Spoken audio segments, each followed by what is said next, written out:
You see that it is heavily brushed, and so they have found other items. Of course, we can't be specific as to other things that they have found, but it's still an active scene, and we're probably going to be there a couple more days. You say items or bones?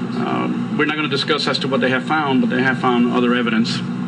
So we just can't be specific about it, and for obvious reasons. Again, we want to keep the integrity of the case at hand, and that's our main concern right now with this case.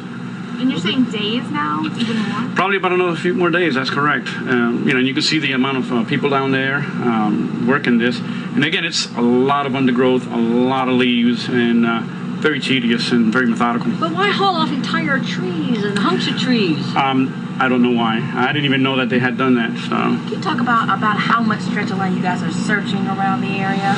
Well, actually, as they continue, they're going to expand the scene as much as necessary.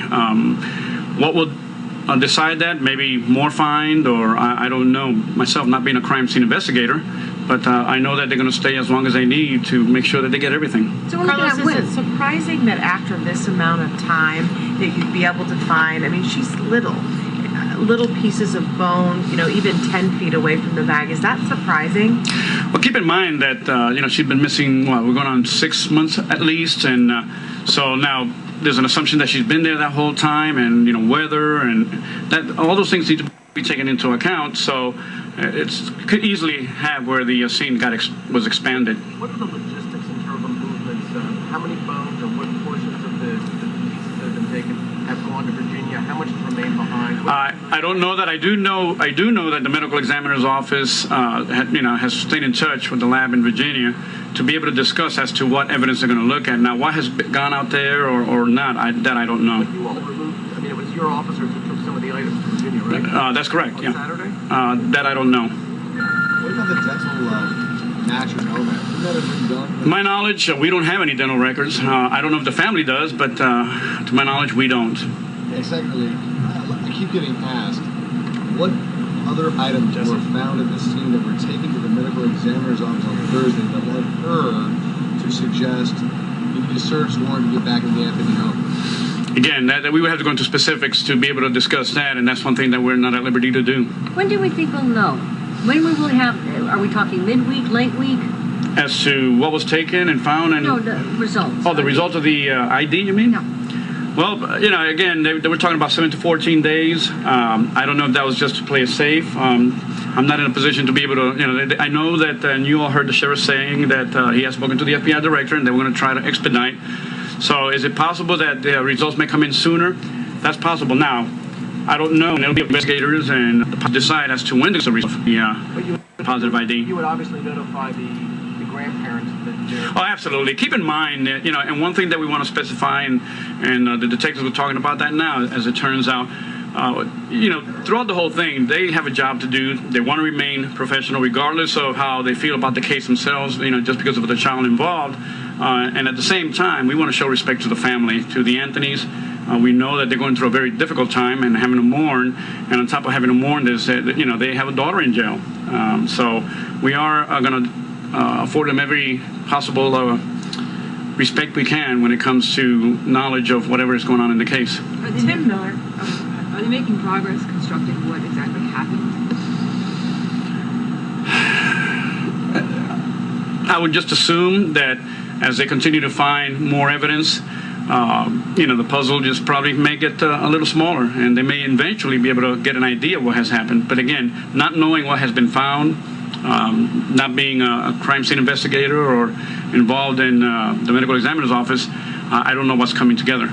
Tim Miller said he has kind of stuff underneath a palmetto bush. Is that true? Is that calling some of these bushes out here because it's... The understanding was that it wouldn't have been difficult at all to miss it. When the gentleman found it, the fact that he actually saw it was remarkable in itself, and the fact that he acted upon the to him would not have been difficult at all to miss that bag just because of the heavy undergrowth and everything that was down there. Well, keep in mind, it was flooded. That area was flooded, and even the people that live around here say that it's not unusual for during the rainy season. And remember, we had a Hurricane Faye that dumped quite a bit of water here. That it was waist deep down there, so it would have been easier. Faye was a month after she was saying. No? So a month after when she went missing, and remember, for a month we didn't know that she was missing.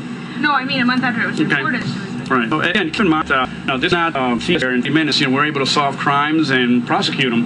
In a perfect world, that'd probably be great, but you can see again how methodical they're being and be that. And keep in mind that right now, the person that really is truly the victim here, aside from the Anthony, is Caylee Marie Anthony.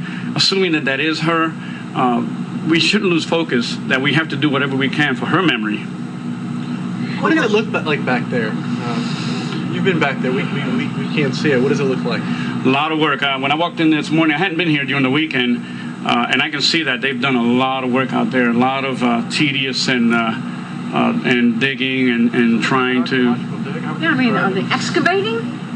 I don't know if I would call it excavating. I don't know how deep down they're going, but by the way it's tied off and everything, if I didn't know, I would say that, yeah. But again, I don't know how deep they're going. They have lines and everything. Yeah, that's correct. How big a square? Put a little description of the area. I know they have lines up, but I just glanced over there. I couldn't even begin to tell you how big or how small. Is it like a grid search, though? Yeah. How they say we've gotten this? Yeah. Okay. Defense team complaining over the weekend about being excluded from observing. Not only the medical examiners. They can complain all they want. Now, when was the last time you heard of a defense team coming in while we're we're processing a scene and then being allowed to go in there? It's never been done. So how does Tim Miller from Texas Equisearch get in there Thursday night? He didn't get in there Thursday night. He was not allowed to go in there. Once that crime scene was secured, he did. Many people saw that he came over and he visited, and he was where we were out here. And again, from the road, not difficult to see in there, especially now that we've cleared quite a bit. But no, he was not allowed in there. It's been reported that you guys found extra bones. Is there anything you can confirm about that? I just spoke to the investigators. I asked them what was being reported. They wouldn't tell me either way to confirm yes or no. So at this point, I can tell you what I've heard on the news, but I myself, it's not been confirmed to me. Talk a little bit about the manpower that's back there. Oh, well, you have an FBI agent, female, that's pregnant, and you have about 5 or 6 other FBI agents, not to include our crime scene investigators. We're probably talking, 10 people back there, not more? How many FBI, how many Orange County? FBI, I'm guessing at 4 or 5.